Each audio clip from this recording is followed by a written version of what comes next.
everyone, and a very warm welcome. Thank you for joining us today, where we will be hosting a debate from Westminster Business School on the art of choosing the right leader for your organisation.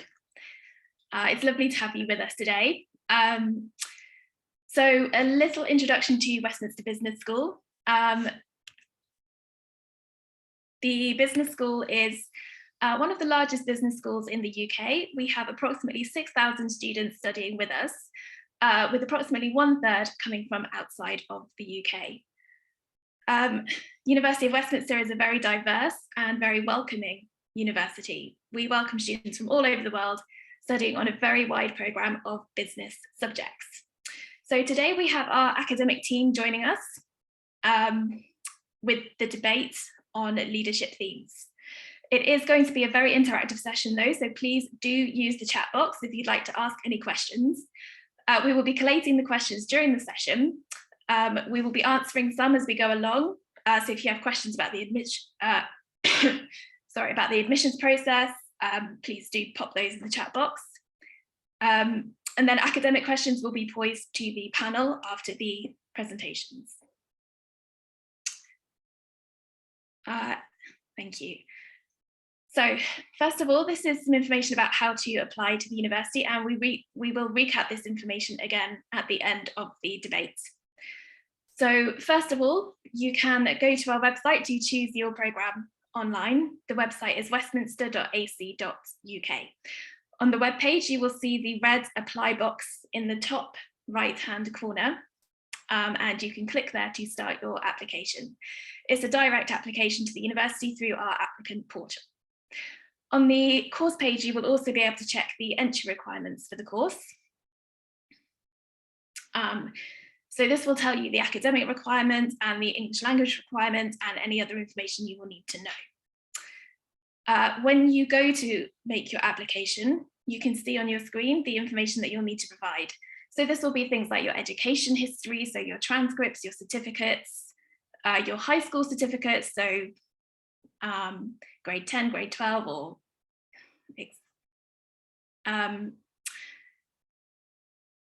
or GCSEs or A-levels or IB, whichever qualifications you've done in high school. You'll also need your personal statement telling us about yourself, telling us about why you want to study this course and why you would like to study at University of Westminster. You will need 2 references, preferably at least one should be an academic reference. Your proof of your English language ability. This is normally your IELTS exam, but we do accept some other qualifications that are listed on our website. If you have work experience, we would also encourage you to include a copy of your CV as well. The next stage would be interviews for some courses. Normally that will happen by Skype or by telephone if you are overseas. And then you would hopefully receive a conditional or an unconditional offer from the university. You can also see the fees on our website. So the overseas tuition fee for 2022 to 23 is from £13,000 to £19,000, and it does vary per course. You can have a look at westminster.ac.uk/fees. So next up, I will hand over to Karen, who will introduce you to the panel and the theme for today's discussion. Thank you. Thank you, Vicky. So on to the main substance of today's event. My name is Karen Jackson. It's a pleasure to see so many people here today. Please do feel free to introduce yourself on the chat, tell us where you're coming from. I understand that there's a lot of people from across different areas of the world, so it'd be great to hear you introduce yourself. So for today, following on from the start of this debate series, we are now continuing to ask a number of academics from across the business school to talk to us about a specific theme. The theme for today is about leadership and how to choose the right leader. We have asked 2 of our senior managers and 1 of our senior lecturers to join us for this debate. We'll give them each a few minutes to present their opening remarks, essentially, and then it's really over to you to shape the discussion of the second half. As Vicky suggested, you can ask any questions about the topic for today, but you can also ask any questions about applying for a course or about the process of joining us to study with us. Anything is fine. So first up today is Nodas, who's a senior lecturer within Organisations, Economy and Society. He's previously worked for Deloitte. He's also held executive and non-executive director positions in the pharmaceutical industry. He teaches leadership and he is working on a very interesting titled book, which is called Corporate Sickness. So we'll start with Nodas's contribution. The floor is yours. I would also like to welcome everyone to this webinar, and thank you, Karen, for your kind introduction. Probably you can understand from the title of for my forthcoming book about corporate sicknesses that I'm going to actually introduce leadership today as a very complex and quite complex phenomenon in organizational life. The very title, if you like, of the webinar itself, how we are going to choose the right leader or how we are developing good leaders in today's society, in today's organizations, is a very, very complicated process. In fact, one would argue that it is not something that we can easily formalize. We cannot put it in a structure. And while everyone needs and desires, if you like, to have a very clear process about how we develop leadership in organizations, I'm going to argue that this is a very complex phenomenon. In fact, that it is almost impossible sometimes to make the right choice of the right leader for the right organization. So I'm going to take a quite critical stand, if you like. I'm welcoming your questions later on, and tell me whether you agree or you disagree with some of my points. And let's build up a debate around these issues. If we can go to my first slide, I would like to talk about some illusions or problems, if you like, regarding the development of leaders and leadership theory. And in fact, the very idea that we can develop theories, which means a systematic way for developing leadership in organizations, can be seen as highly problematic. Why? Because reality is very complex. Because individuals who undertake the leadership positions in organizations, quite often they have to lead unpredictable, very complex systems. Quite often we like to say that the reality of leaders is changing every day. And to what extent we can make choices which are going to be the right choices in these complex systems is something that needs to be discussed. I'm going to also argue that while everyone, probably most of you who joined this webinar today, you are quite desperate to find out what makes good leadership and what are the best practices, as we like to call them, of leadership and leadership development. But here comes a question: can we actually develop those best practices? Are there any models that we can apply, we can replicate? Are there processes, for example, in terms of choosing leadership or developing leaders, which we can use, repeat, and then achieve the same results? I'm going to argue that this is highly problematic sometimes, but also there is a much bigger question, which is slightly more provocative. Do we even need leaders, or do we need the traditional, conventional kind of leaders that we have been using for the last decades in organizations today? Or our organizations themselves are changing towards, let's say, new structures, new processes? Can we define a new kind of leadership, which is something that we should also ask. So if we move on to the next slide, I personally believe, and that's something that we actually discuss quite a lot with our students at the University of Westminster, is to what extent some of these very dominant models, some of these very, very interesting theories coming from those gurus, those famous gurus, especially in the United States, who are preaching what leadership should be about, how we develop leaders, and all these interesting theories. I mean, are they actually working? In a very, very interesting recent study, it was found out, which was conducted in the United States, actually, it was found out that quite often all these theoretical models, all these interesting approaches about in terms of how to develop leadership in different steps, following different processes, quite often they simply don't work. And quite often we see that we observe successful cases of leaders who are not necessarily following the steps and the methodologies that we are proposing, as opposed to other examples of people who are doing everything by the book, but they don't achieve the expected, the desired results. So in that sense, one of the key problems is to what extent we can develop solid theoretical frameworks, solid conceptual frameworks to use in developing leadership. But in the next slide, we also argue actually that there is a problem again of determinism. And I don't want to confuse you with very complex words, but determinism is the idea that once we find out something that works, we can replicate it, we can use it again, and we can achieve the same results. With leadership, this is also very unpredictable and very, very much different. We have observed, for example, cases of leaders who are, or cases of organizations who are following similar processes in choosing their leaders.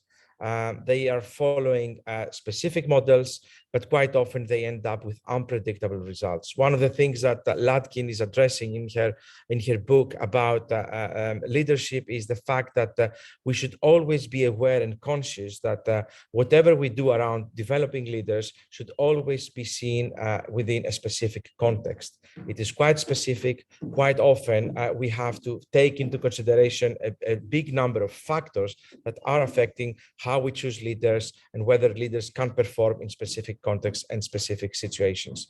By the way, myself, being quite involved in crisis management, I have to say that we are very frequently observing people who can operate as leaders in normal times.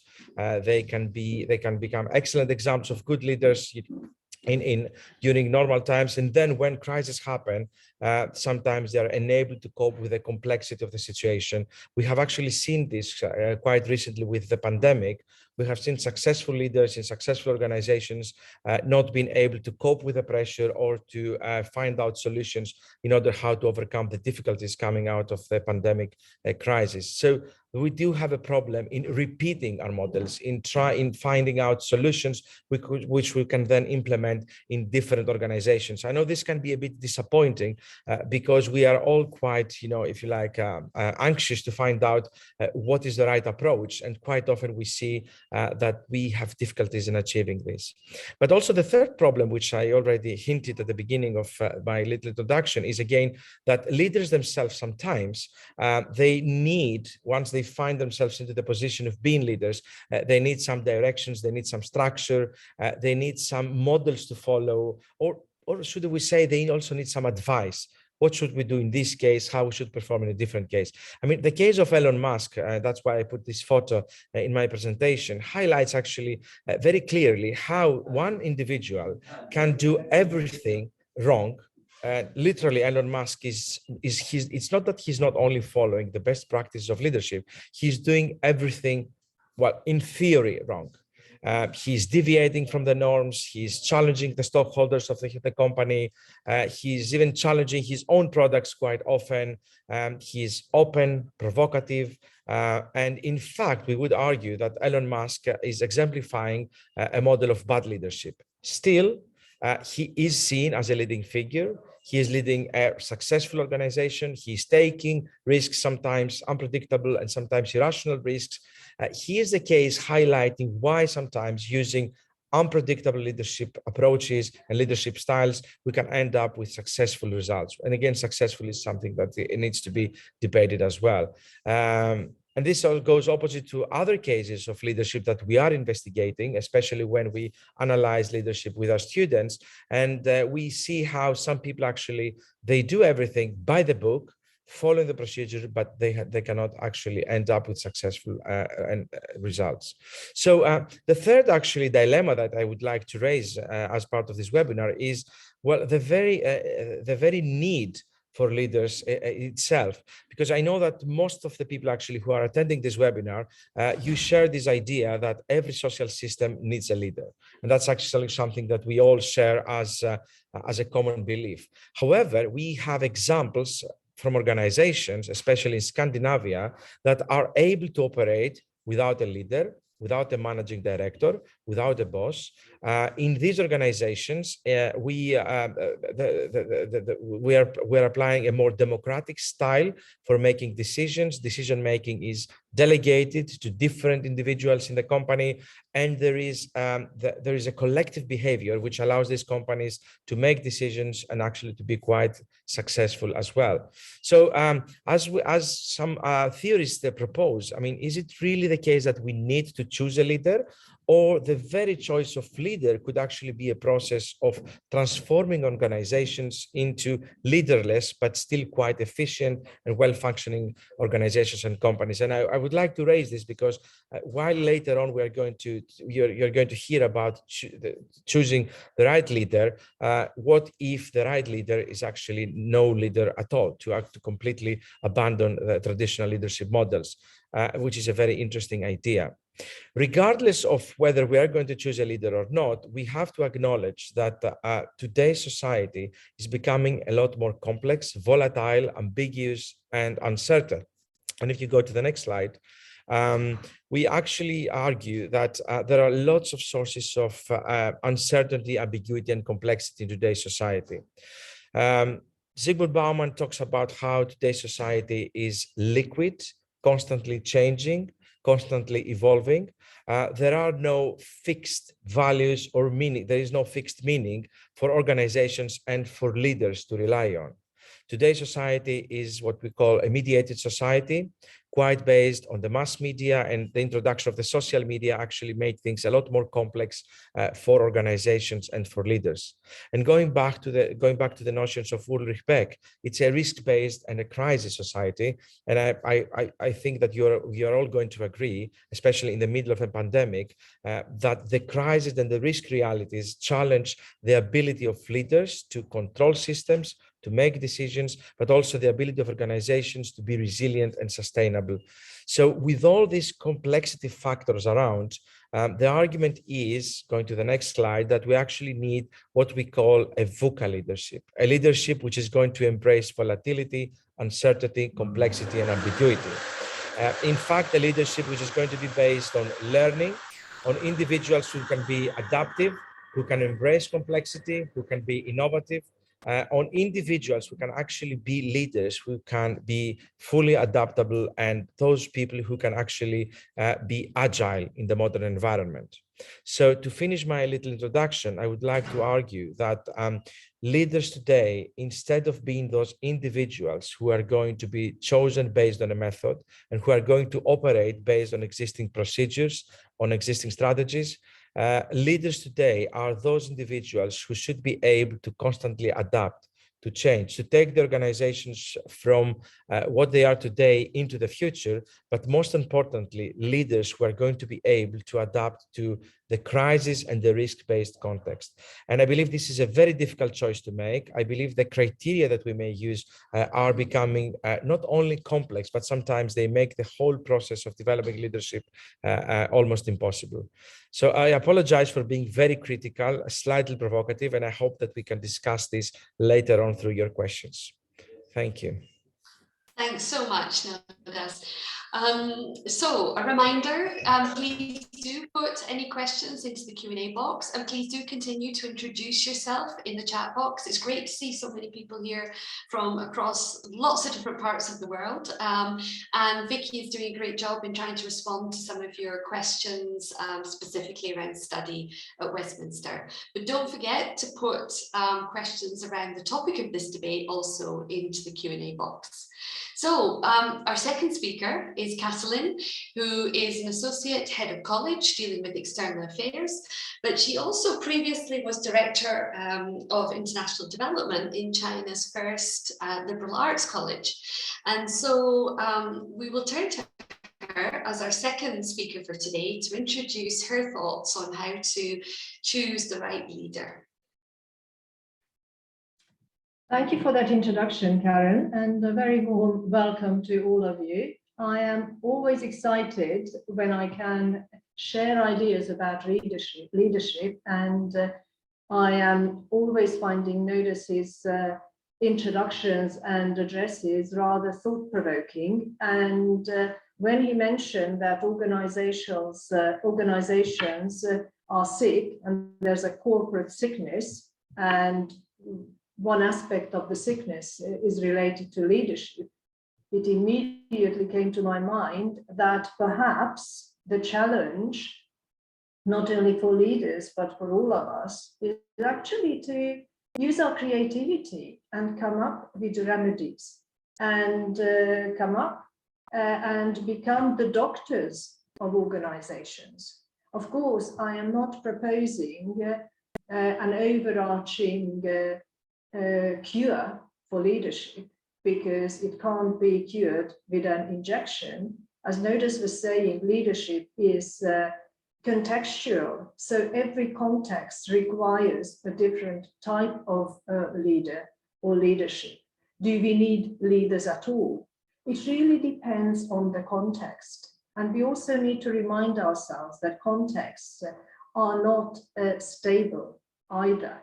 Context is continuously changing, and we as human beings and participants in the organizations are also continuously changing. So joining the discussion with my first slide, there are more questions that I propose. And I love questions to some extent more than the answers. And I love reading, because through reading and working my way through other people's arguments enable me to crystallize and fine-tune my own views. It's very easy to talk eloquently about leadership and leadership theories and pontify about the right way, but actually bringing it down from the abstract to the personal and to the daily reality of individual lives and organizations is considerably more challenging. There's no single universal definition to an abstract idea such as leadership. And I would argue that it's not very valuable to seek for such a definition. What I find valuable is actually individually to ask ourselves what makes sense. What makes sense for me about leadership? What kind of leader and follower am I personally? And what kind of leader would I like to become and grow into? For me, these questions are much more meaningful. The old discussion about are leaders born or made? When you join any course on leadership, you will have plenty of opportunities to discuss and debate this perennial question and come up with your own answers for the question. Equally, are leaders situational? Do we have different situations would require different leadership? That's again a very rich question for exploration. I'd like to make an observation and point out our individual and collective responsibilities in selecting our leaders. What tends to happen is that when we are selecting the leader and we are in the process, individuals and organizations tend to be incredibly hopeful, and they said, yes, this new individual will take us to the promised land. We shall move from a really dire situation in the organization to something prosperous and positive. And we project our hopes and dreams onto that individual. We put them on a pedestal. And of course, as we create a superhero, a superhuman, as it were, no one can live up to those expectations, because leaders, whether we like it or not, are human beings just like you and me. So when they don't deliver the unrealistic dreams and expectations that we put onto them, then what do? We start to project our frustration, our anger onto these individuals and create a villain from the hero. And what happens next? Do we stop and pause and ask ourselves, how could we choose a different type of leader? Typically, the answer is no. What we tend to do is to repeat the same cycle and follow the same process. And sometimes we are even surprised when the outcome is the same old, same old. Some researchers argue that actually stepping back from leadership, we need to focus on purpose. We need to ask ourselves what the purpose is, what is our problem, what is the task that we want a leader to deal with. And in the literature, there are three categorizations for this discussion. Problems, according to Keith Grint and others, can be critical, tame, or wicked. A critical problem is, for example, when the house is on fire, and then you need immediate, clear action and direction. So a commander type of leader will be absolutely perfect for this job. Now, such a leader will not be very valuable when we face a tame problem. Now, a tame problem is something that we've seen before. We need to write an annual report, as companies do. It is something that happens annually, so you can plan for it. You can divide the task into manageable bits. You can set deadlines, and it doesn't have to be stressful. A good manager should be able to do that. Yet, organizations often work flat out, and there's lots of crises towards the end of the financial year because they don't really know how to allocate the work or appoint the appropriate leadership talent. Wicked problems are problems that are so complex that you can't find a right or wrong answer straight away. Leaders facing a wicked problem are expected to be able to work with experts, identify the experts, and ask penetrating questions from those experts, and work collectively towards an improvement rather than a tick box answer. Take the recent pandemic that we all have some reference points to. Dealing with the pandemic and trying to resolve the issue of COVID-19 is a wicked problem. And what kind of leadership response we received varied from country to country, from organizational leader to organizational leader. And I'm sure that you've all heard the slogan from the World Health Organization. They repeatedly said that nobody was safe from the pandemic until we all were safe globally. Yet, if you looked at leadership actions, leaders focused on local issues. And you can argue that, yes, you need to look at your immediate environment first. And globally, they failed to connect and come up with a strategy to eliminate COVID from the planet. Now, I love books, as I said in my introduction, and I recently read a book by Brian Klaas with the title Corruptible. This book asks three penetrating questions about power. Who seeks power, who gets power, and who can hold on to power? Klaas interviewed lots of leaders, both good and bad leaders, from a whole range of industries globally, and he makes a number of thought-provoking observations in his book. He argues that the data that we get about the relationship between power and leadership are very minimal, because we have no idea about the leaders who never put themselves forward to apply for a leadership position. the number becomes even smaller when we look at those who actually get into power, because that power can be very short-lived.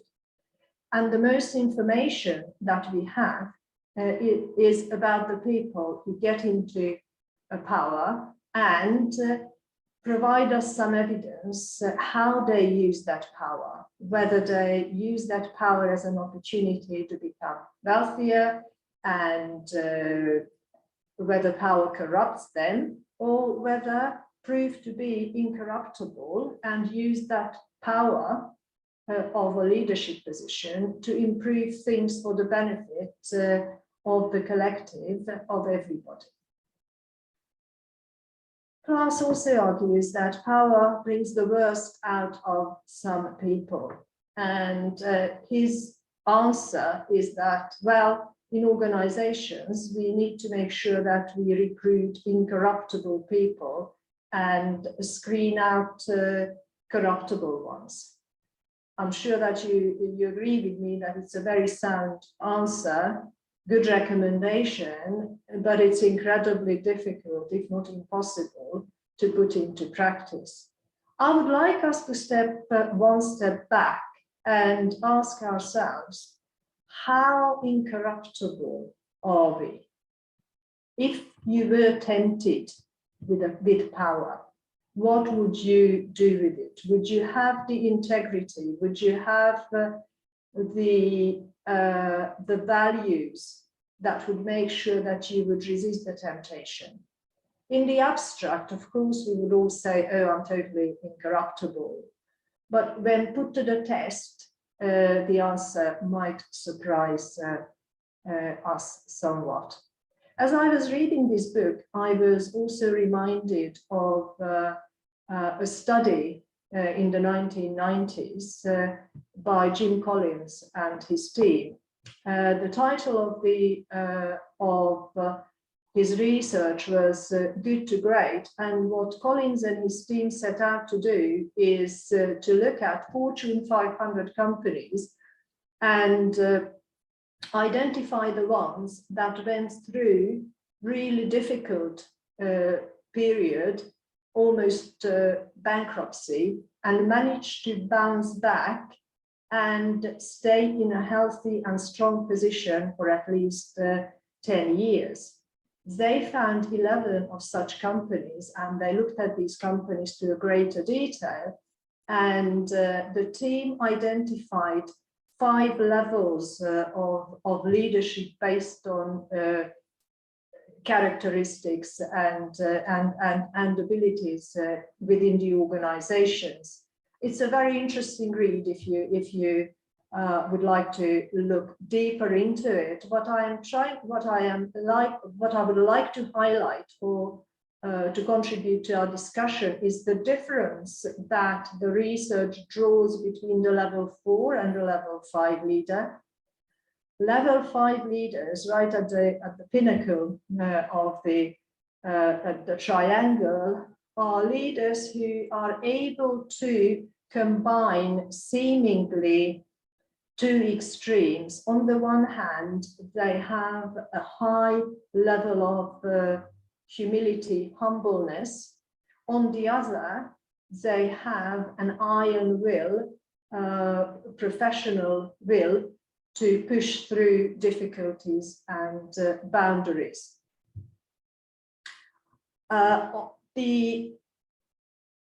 They are ambitious, very ambitious, but not for the self, not for their own glory or their benefit, but for the benefit of the organization.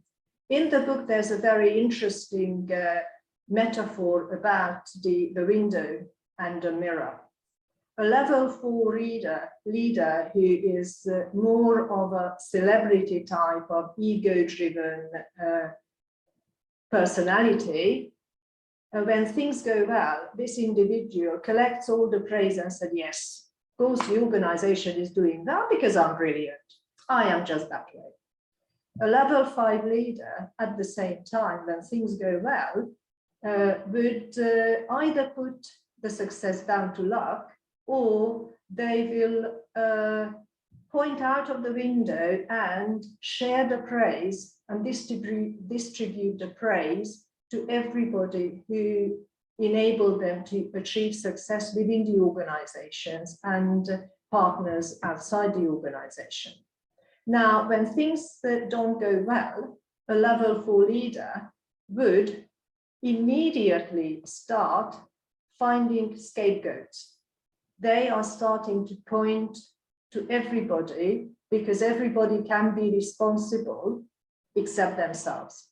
A level 5 leader, on the other hand, will look in the mirror, will reflect and ask really penetrating questions about their role and what they could have done differently or what they could and should learn from this situation.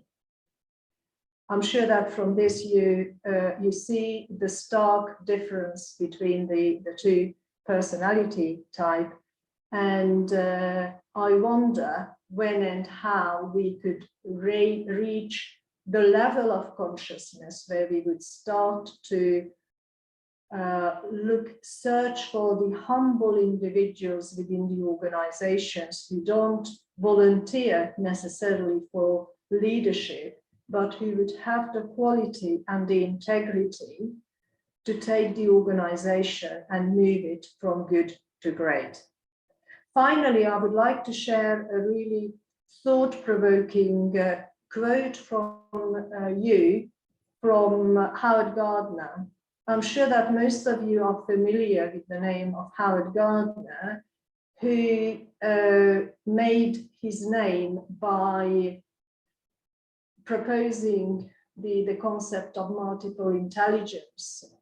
Howard's work was absolutely fundamental in raising awareness about the importance of not boxing talent and selecting people and declaring them intelligent based only on their IQ. And his latest book has the title of Truth, Beauty and Goodness. And I just would like to give one quote from that. He suggests that if we give up lives marked with truth, beauty and goodness, or at least the perennial quest for them, to all intent and purposes, we resign ourselves to a world where nothing is of value, where anything goes. I think Gardner invites us individually to take responsibility and put values in the forefront of our thinking. And if we don't stand by truth, by beauty and goodness, then we shall not have even the hope that we could make the transformation that the world so badly needs, and that we would attract the incorruptible individuals both to leadership and followership positions. I believe that by working on ourselves, or improving our own talent, we can make inroads in the organizations to select appropriate leaders and support them and challenge them as and when necessary. Thank you. Thank you very much, Kathleen. And so let's just rapidly turn to our third panelist today, Randir, who is one of our newest members of staff, in fact, and is taken over as the head of the School of Organisations, Economy, Society, which is a component of Westminster Business School, and has previously worked in leadership capacities at other universities. And I will give the floor rapidly to you, just to remind everybody that we have got a number of really interesting questions that have come through, but if you would like to just add to that collection, please do, and then we should have quite a decent number of minutes left at the end in order to address those. Thanks, Randir, over to you. Okay. Thank you, Karen. Good afternoon, everyone. Really pleased that you were able to join us from across the world this afternoon.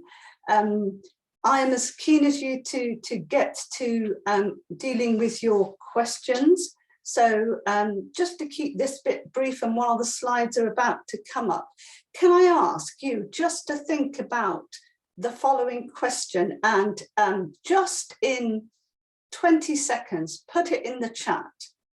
What one quality do you think is important for an effective leader?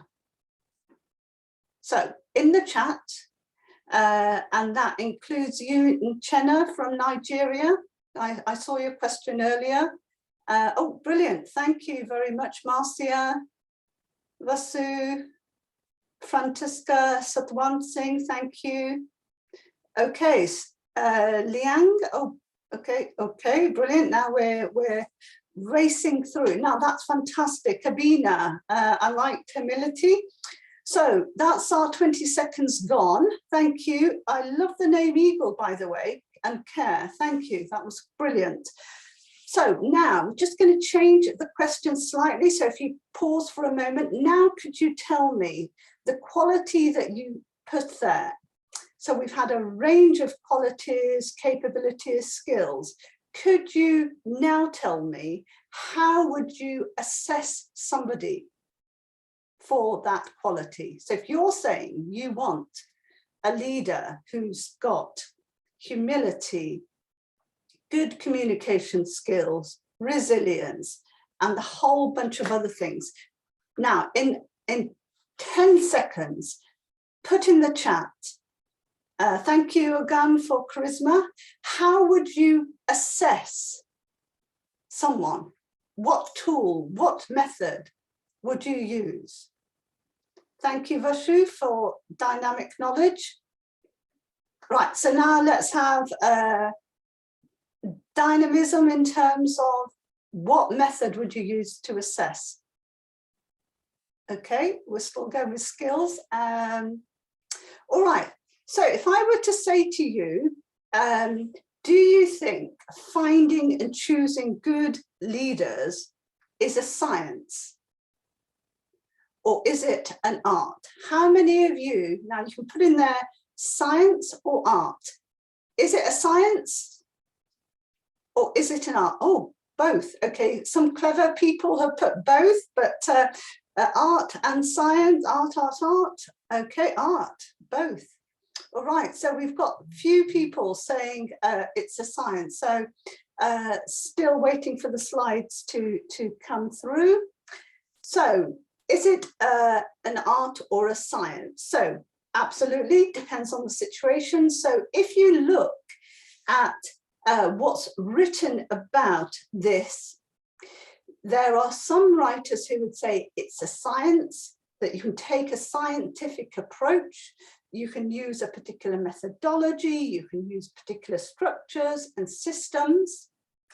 And as we know, some companies will use things like psychometric tests, they'll use personality tests, they'll use assessment centers, and so they'll use intelligence tests, a whole variety of methods that people would say are scientifically based to assess applicants for a leadership positions. Others will say it's more of an art form, and that it's about a range of other ways of judging people's suitabilities. And for those of you that said things like communication skills, maybe it's through other ways of trying to make some judgment about people's communication skills. So if we move on to the next slide, thank you.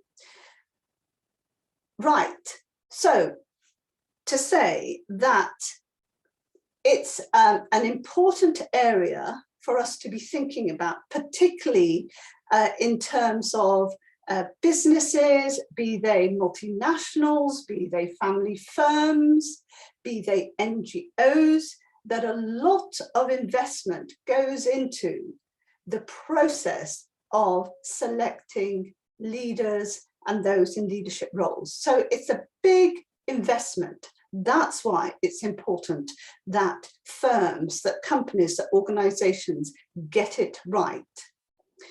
And just very swiftly to run through this very quickly, lots of different approaches that are used. Some companies will use internal people in HR, for example, to help with that process. Others will look to outside specialist headhunting firms to help them set up a process for selecting a new leader. So it could be in-house or outsourced. And part of that, I would say, would start with the question that we've heard already. What is it that you're wanting to achieve? So do you want to build people from within your company? Do you want to grow your own talent? And lots of companies are investing in that as a strategy, that they want to have succession plans that tap into existing talent within their company. So they will take a different approach to those who say, no, we want something different, we want something new, we want to go out to the wider market and look to see who else we can bring in to our company, into our firm. Moving on along the way then, again, a variety of selection methods. And as we know, any method is only as good as how it's put together. And I would say on that, as a kind of summary point, is one size does not fit all. And it is really about thinking about what is it that you want to achieve, what is it that you're testing for. And going back to the second question that you all gave a response to. So how would you really assess the qualities like humility, like resilience, like inclusiveness? And I would say that's part of the challenge. And then the final piece to the right of your screen is, I would say, it's also thinking through not just how you bring people in, but how do you get them to stay? How do you get them to be effective? How do you get them to be in a place where they are able to make the contribution that you are wanting, given the investment that has been made? And again, there's lots of studies that show the challenges that can come from derailment of leaders early into their careers. So there's a lot of work around that. And so it's as important to think about how you bring people in and what happens to them once they are in, so that they are able to really do the things that they have been brought in to do. Moving on very quickly onto the next slide, please.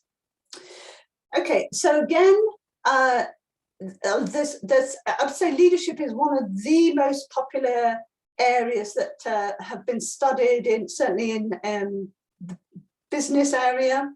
And one of the areas where, again, there's lots of work that's been done is around decision making when you are choosing people for leadership roles, and a whole raft of literature around the so-called traps, which I think is fascinating to really think about what those that are making the decisions are using in terms of how they assess people for leadership roles. And again, lots of studies say that even though we might think we're taking very scientific approaches, actually there are lots of things that happen along the way, and these include decisions made on lopsided or distorted information, horns and halo effect that we put onto people more than perhaps they have in terms of capability, or we make assumptions that reduce our perceptions of their capability, and other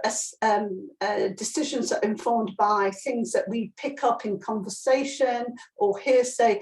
And just a quick example of that might be when companies invite candidates for informal conversations. So how scientific is that? What information, how is that information used to inform the decision that happens ultimately? So moving on to the final slide, and then we can take questions. Thank you. On to the next slide, please. Okay, So the question I want to leave you with is, does it really matter if we get it wrong? Well, can't we just start again? Can't we just say, okay, that didn't work.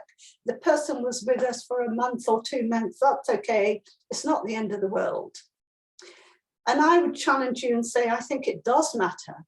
A lot of time, energy, thought, money, resources go into that process, particularly if you're selecting for top level posts. A lot of time and energy, ideas and resources go into that. That's one reason why it matters. The second reason is that if you bring in leaders that are not working in ways that are in the best interest of your business, they can do a lot of damage along the way. And the impact that it can have on your people, your employees, your customers, your service users, your stakeholders can be enormous and on occasions devastating. So that's just 2 reasons that I want to leave you with in terms of why it really does matter if we get that decision wrong. So I'm going to leave it there. Thank you, Karen. Thank you very much, Randy. A very thought-provoking end. So let's invite Vicky back to join us as well, and we will go through a number of these questions. We've got lots and lots of questions in the chat and the Q&A box, so I inevitably will try to cover up as many as possible, but we'll sort of conflate some of them together because they cover similar territory. And perhaps I can start with Catalin by getting your thoughts on whether you think that you can train leaders in the way that you would train a manager. So we could start off with that one, perhaps.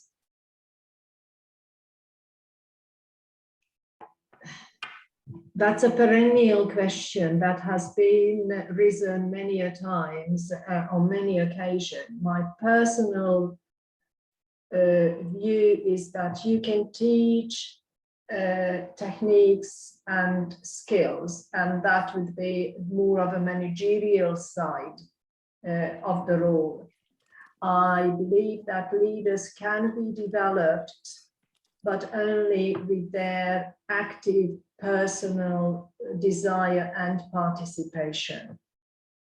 I can show how I developed my integrity. I can give you stories. I can offer you inspiring books on the topic, but it's only the individual who can decide to honestly monitor his or her actions and look at them critically and develop the level of self-awareness where improvements can be made, where you as a leader, if you are in a leadership position, and when I work with executives individually or as a group, I found that those who were able to take honest feedback and didn't take it as an attack on their ego, and genuinely started to work on areas where they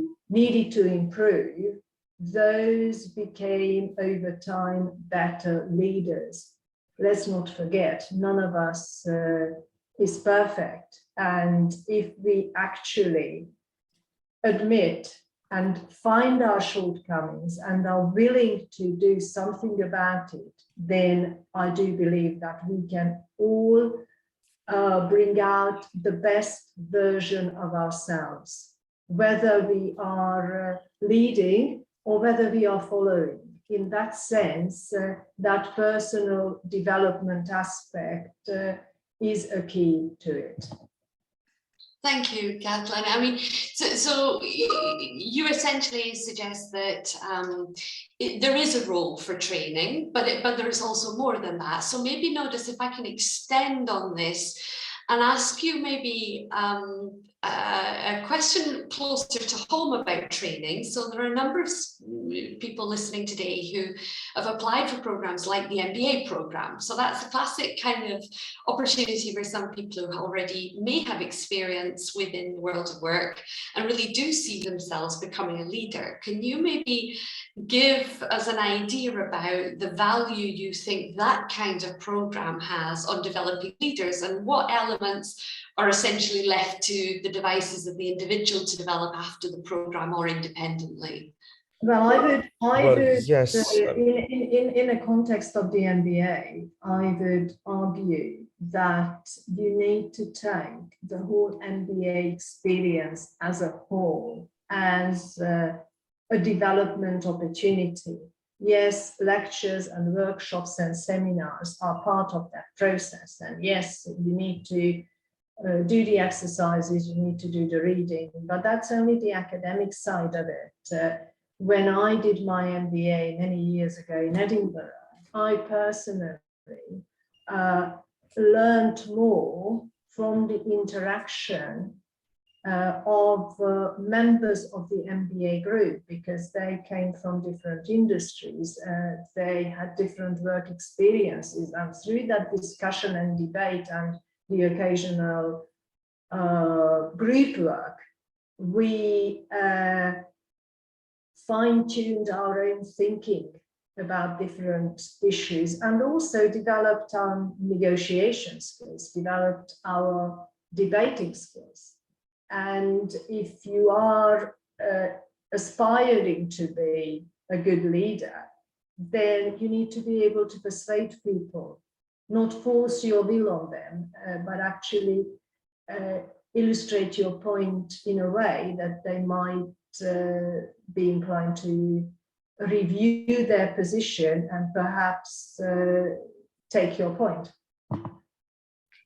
And so, Nodas, do you want to share any thoughts? And reflect also on the International Business Management Program, because I'm sure there are lots of people listening who have also applied for that program. So it might be interesting to compare. Yeah, I could not agree more with Katalin. I mean, the way we are approaching leadership development is, as Katalin said, it's not about us teaching people or trying to develop their leadership skills. It all starts with self-awareness and the ability of people to actually engage with themselves, understand their strengths and weaknesses. They have to go through, especially, for example, in modules in IBM, the IBM program, we ask them to go through some sort of psychoanalytical process, understand themselves, they can speak about themselves. There is actually a session where they outline their anxieties, their fears about leadership. So it's only by bringing forward themselves, their weaknesses, their shortcomings, if you like, that they can start themselves building leadership skills and their leadership abilities. We are there to guide them, to help them, to facilitate the process. In that sense, this can be for some people disappointing because we don't provide the solutions, but at the very end, it's a very cathartic process because they are the ones that they're going to develop their skills. They will realize what is the plan that they have to follow. And at the very end of the program, we tell the students, MBA students and also master students, that this is an unfinished project, but they have an agenda for their further development. So we are very proud to actually say that we are starting with the students developing their leadership skills, but hopefully they will keep going after the program is over. So it's about finding out and learning about the method to develop yourself. And I think what Katalin said is very important, because we need to start finding out what are the weaknesses that we have and stop thinking as leaders who know everything, who have the solutions to all the problems, are those individuals who are charismatic in the sense that they don't need further development, because we do need further development. So there are lots of activities, lots of workshops that people will have to join. And in fact, some of those workshops, actually, they lead people to, I mean, people enjoy them, but at the same time, they find interesting information about themselves, again, like it happens in psychoanalysis. We have done a lot of work with Katalin on this one, and there have been some very interesting experiences. Thank you, Notice. And I wondered, extending on from maybe the people listening who see themselves as being the future leaders, and maybe going more towards what Randhir was mentioning around choosing the leaders. Randhir, I wondered whether you might want to just give a flavour for somebody thinking about being part of the choosing the leaders process and maybe studying something like HRM, what type of skills they might develop through an HRM program at the postgraduate level. Okay, so I would say leadership is of importance to everybody who's thinking of coming on any of our programs. And I would say in terms of coming onto the HRM programs and some of the business management programs, will give you exposure to what I see as the core skills around critical thinking, around communication, around a greater awareness of self and that ability to work with other people, around exposure to a variety of ideas and a variety of people who have a variety of ways of expressing those ideas. And what a fantastic network that would be, because you would have a chance to connect with people from all over the world. And as we know from the literature, that ability to use your network is critical in terms of both working life more generally and in a leadership role. So to know who you can speak with, connect with in order to get certain things done, particularly for things that might be more challenging that you can't do on your own. The other quick thing to say about the HRM program on choosing leaders, there will be opportunities for you to think about recruitment and selection approaches and methods as well as understanding the kind of legislative legal frameworks around that, particularly if you're thinking about getting into international recruitment and selection. So lots and lots of great things that will be covered on that programme. Thank you, Karen. Thanks, Randhir. And we had a very interesting question that I think I must pose to Nodas, first of all, given his sort of critical stance on this topic. And we had a question which essentially is power corrupting? So thinking about leaders, is power corrupting? So I give you the first take on this, Nodas. Well, in theory, yes, but it's precisely one of the expectations we have from leaders today, that they have to tame their greed for power. They have to balance the use of power in organizations. And in fact, we have to argue that leaders should realize that nowadays they also have a lot less power than they used to have. The complex, the mediated society, the pressure coming from stakeholders, from the mass media, from the social media, does reduce the ability for leaders nowadays to act like leaders were acting in the 90s. And being aware of these limitations is absolutely important. On the other hand, it's not only about power being corrupting, it's also, I mean, speaking about also choosing leaders for organizations, there are some disturbing numbers. Clive Boddy, a theorist, he actually is conducted studies in organizations, and he's investigating the role of psychopaths in organizations, corporate psychopaths.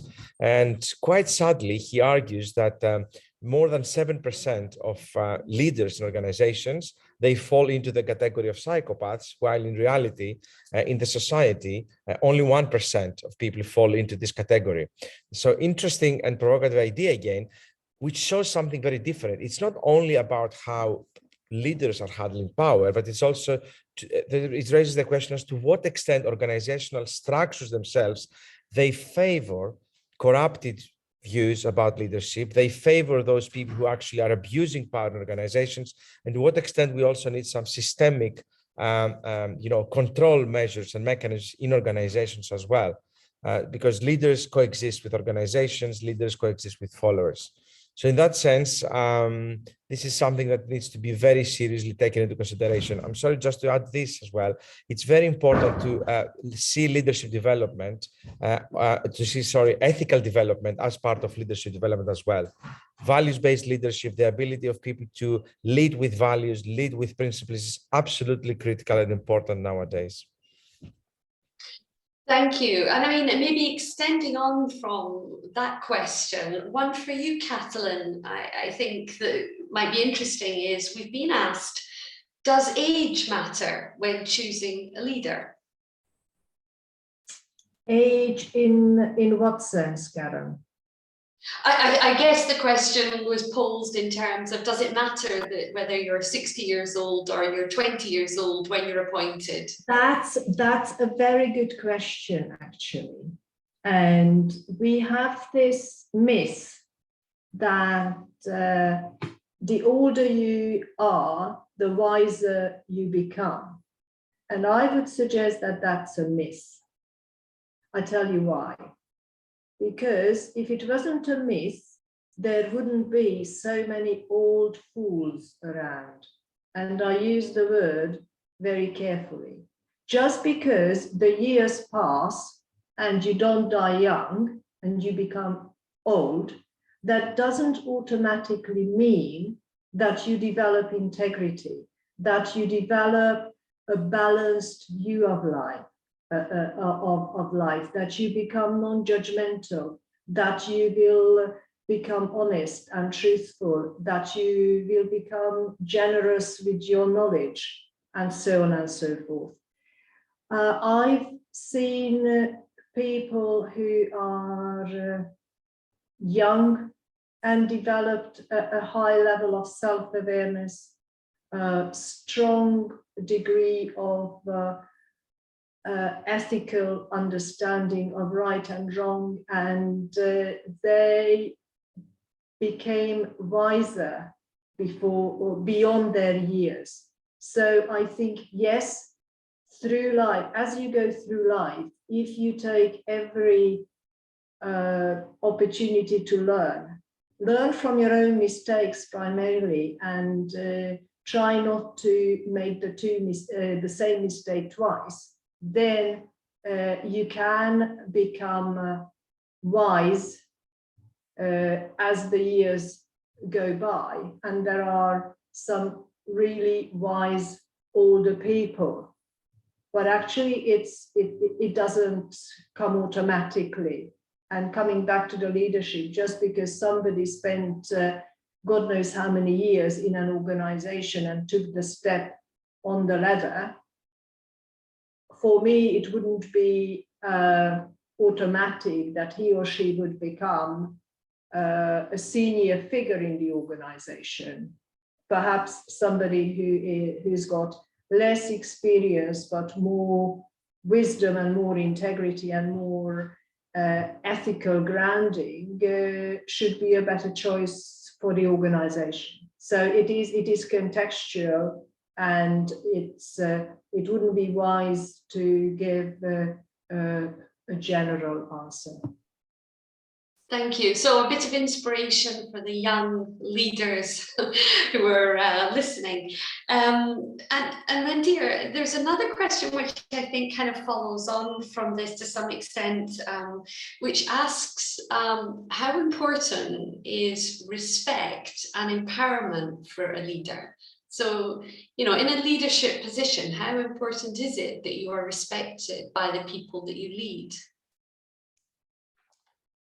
Okay, so it works both ways. I would say that there needs to be mutual respect between those in a leadership role and those that are working with those in a leadership role.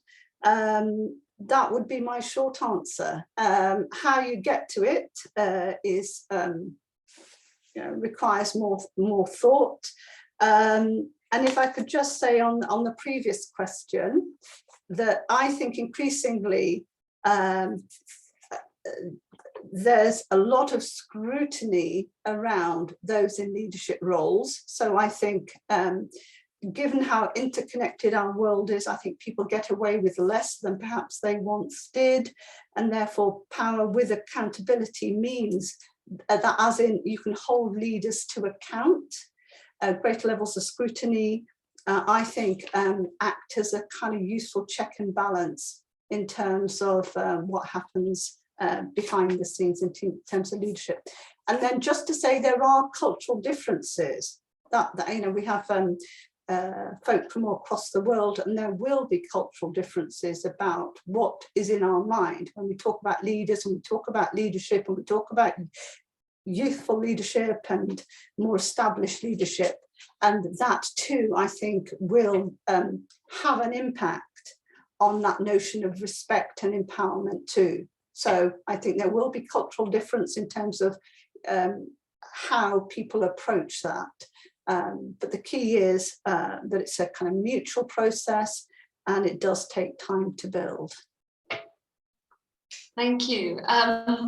So maybe just to kind of draw things to a close before we turn to Vicky, I would just like, I mean, maybe it would be quite interesting for everybody listening to hear about, you have all worked with a range of people who have managed and led you in the past. What was the most important kind of takeaway in terms of the most inspiring attribute you ever experienced, without naming the leader, but just what do you think was the most inspiring attribute that you kind of thought about? Just a very quick sentence or word from each of you to see what you would kind of give people to take away. Notice you seem to raise your hand, and so maybe you want to go. Are you referring to role models of leadership? Because we are working with students like this term on a case of a very interesting case of leadership. We are actually we had a leader coming and providing a speech, and he's one leader of an organization which is extremely successful in pharmaceuticals, who is leading by non-leading. And we're talking about one individual. We can say the name, by the way. His name is Robert Westman. Who is leading a multi-billion company, which was founded on the idea that he trusts his people, he acts as a facilitator. His only role in the company is to ask for people what they need from him. So he's a typical example of a servant leader, and he's very successful because instead of imposing his power and authority in the system, he's submitting himself to the wills and the demands of the people who are actually leading the company. A very, very good example of how modern leadership can operate successfully. And I'm glad to say that many students are being inspired by this very innovative way to lead an organization. So that's why I raised my hand, because I'm very enthusiastic about this case. Sorry. Thank you, Nodas. I think that was a really great example. And Randir, do you want to jump in with your thought on this? Yeah, so I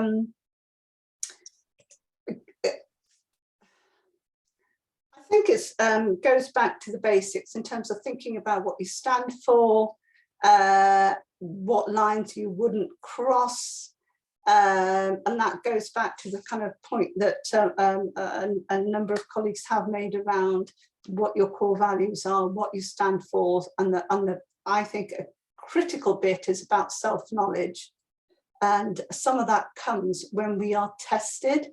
So I don't know if ever you thought, oh, I would never dream of doing that. And I would say, until you are tested, you don't actually really know. And a number of the studies around leadership say that those that have had early exposure to testing, if you like, as in, you know, something happens, a crisis or some challenge, and that they've been able to deal with it, then that builds in them a resilience and a clearer sense of who they are. So I would say those that are open to experiences, that do think things through for themselves, and that bit about integrity that I think has been touched upon quite a bit this afternoon. Thanks so much, thank you. And the last word before Vicky Castellin goes to you. What about the most inspiring examples? For me, the most inspiring leadership quality is when someone uses his or her position to be an enabler, somebody who uses the power and the knowledge within the organization to get to know the individuals who work in the system and help them to bring the best out of them. Because in my view, there's a lot of hidden talent, a lot of hidden innovation, creativity in the people of organizations that never really has the chance to surface, because leaders are too busy to actually get to know the individual and inspire them and stretch them and promote them to more and more challenging growth opportunities where they could flourish. And in my view, a place where individuals flourish and their personal aspirations overlap with the purpose of the organization, that is a truly happy organization where people would want to and choose to stay and work for. Thank you. So I think, although we have a lot more questions, and I would just ask for the forgiveness of anybody who has posed a question and if we didn't get round to it. I do hope that when some of you come and meet us in London, that you will introduce yourself, and when you see any of us walking along the corridor, you will say that you've seen us in this webinar, and perhaps that is another opportunity to ask your question around leadership. So thank you so much to the panelists. I will hand over to Vicky to give the closing words for today. Thank you, Karen. Thank you, everyone, as well, for all of your questions that you posted in the chat box. You certainly kept me very busy during the session. Hopefully I've managed to answer all of the questions, but I'll just recap a couple of the main themes that came up just for everyone's reference. Probably the most asked question was about careers and opportunities and jobs. So just to let you know that we do have a very strong careers team at the University of Westminster that will be there for you right from the moment that you join the university until up to 3 years after you finish your course. So there's a really long-term commitment there to helping you with your jobs and careers. I've posted the link into the chat box in a few questions. But if you just go to our website and search for careers, you'll find it there. The team are there to help with jobs fairs where employers will come to campus to meet you. They will help you with your CV, with presentation skills. There's an employability award that you can do. They will help you with applying for jobs, and we have a jobs portal, and there is a lot of assistance there to help you into jobs. In the UK, we have the new graduate immigration route visa, which gives you an opportunity to stay back in the UK for 2 years after you finish your course to work.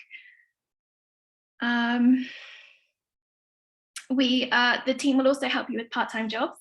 So on a student visa in the UK, you can work for up to 20 hours per week part-time. And the team are there, as I said, to help you with looking for jobs and applying for jobs. Some will be on campus, some will be off campus. So I think being in London, it gives you access to lots and lots of opportunities. Also, scholarships did come up as well. So I posted the link in the chat box for that too. We do have some Part B postgraduate scholarships. They are worth £2,000. The process is that you can apply for that once you have your offer. So the first thing to do is to apply for your course. And you can see on your screens how to do that. I'll run through that again as a final recap. And then once you have your offer from the university, you can then apply for the scholarship. It's merit-based, so we look at your qualifications and we ask you to write a scholarship statement for us as well, telling us why you feel the university would wish to give you a scholarship and what your plans for after you finish your course are. Yeah. The other thing is that I would recommend you have a look at the course page for your courses, where you can find all of the information on there about jobs, careers, entry requirements, outcomes, etc., etc. So as a final recap, how to apply to the university. Going through this slide again, have a look at our website to choose your program and have a look at your course page. You can check there the entry requirements. both in terms of your academic as well as your English language requirements.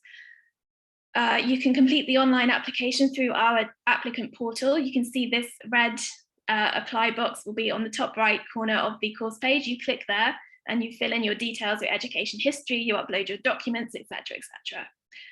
What we will need from you is your education documents, so your degree certificates, your mark sheets or your transcripts, and your high school certificates as well. Your personal statement telling us about yourself, why you want to do this course, why you want to study at Westminster. 2 letters of recommendation, ideally at least one from one of your academic teachers. Proof of your English, so IELTS, or we do accept some other qualifications, and I've posted that link into the chat box so that you can see which other English tests we accept. A copy of your CV if you have work experience. And then there might be an interview as well. This would be by Skype or telephone if you are an overseas student. For the majority of students, we don't conduct interviews, but if you're asked to attend one, we will email you to let you know. And then at that point, hopefully you would receive your conditional or your unconditional offer from the university. In terms of fees, the fees range from £13,000 to £19,000. So please do take a look at the course page. And you can see the link for more details, westminster.ac.uk/fees. Moving on, thank you. So I'm sure you've all enjoyed the debate today. It's been really thought-provoking. If you're interested in learning more about courses at University of Westminster where you can further explore these themes, these are some of our postgraduate leadership and management courses.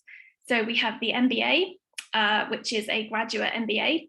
We have a management MA. We have the International Business and Management MA or MSc, the Human Resource Management MA and International Human Resource Management MA.